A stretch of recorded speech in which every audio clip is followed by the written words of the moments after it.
Sinaktan ng leon. March 29, Offertory Reading Devotional. Isinugo ng aking Diyos ang kanyang anghel, at itinikom ang mga bibig ng mga leon. Hindi nila ako sinaktan sapagkat ako'y natagpuang walang sala sa harap niya at gayon din sa harapan mo, O Hari, wala akong ginawang kasalanan. Daniel chapter 6 verse 22. Ang kwento ay tungkol sa isang retiradong pastor na naglibot sa kanyang distrito. Habang abala ang kanyang asawa ng araw na iyon, nagpasya siya na dalhin ang kanyang anak kasama niya. Dahil wala siyang kotse o motorsiklo, inilagay niya ang kanyang anak sa loob ng kahon at itinali sa carrier ng bisikleta at sila'y naglakbay.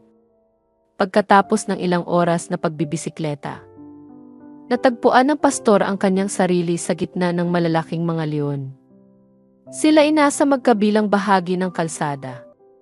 Hindi niya alam kung ano ang kanyang gagawin. Bumaba siya sa kanyang bisikleta at nagsimulang mag-isip kung ano ang dapat gawin. Samantala ang batang lalaki na nasa loob ng kahon na nasa kargahan ng bisikleta ay takot na magsalita ng kahit isang salita sa kanyang ama. Mabilis na pinunit ng pastor ang kapiraso ng kahon at kanya itong sinulatan. Isinulat niya roon ang kanyang pangalan at ang pangalan ng kanyang anak, na nagbabala sa mga dumadaan tungkol sa mga taong sinaktan ng mga leon. Matapos isulat ang kanilang mga pangalan, itinapon niya ito sa kalsada. Samantalang nalilito kung ano ang gagawin. Ang kaisipan na nagmumungkahi na patuloy na itulak ang kanyang bisikleta. Kanyang sinimulang itulak ang kanyang bisikleta samantalang nakatitig sa kanya ang mga mata ng leon na may matinding pagnanasa. Ipinagpatuloy niya ang pagtutulak ng kanyang bisikleta hanggang makarating siya sa kanyang pupuntahan.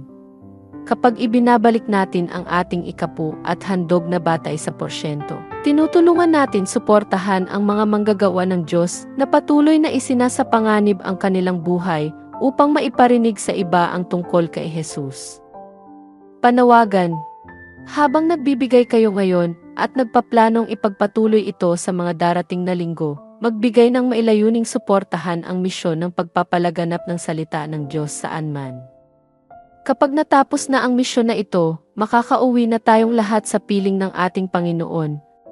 Sa pagbabalik natin ng ating mga ikapu at mga pangakong handog, ilagay natin sa huli ang ating mga hangarin at unahin ang Diyos.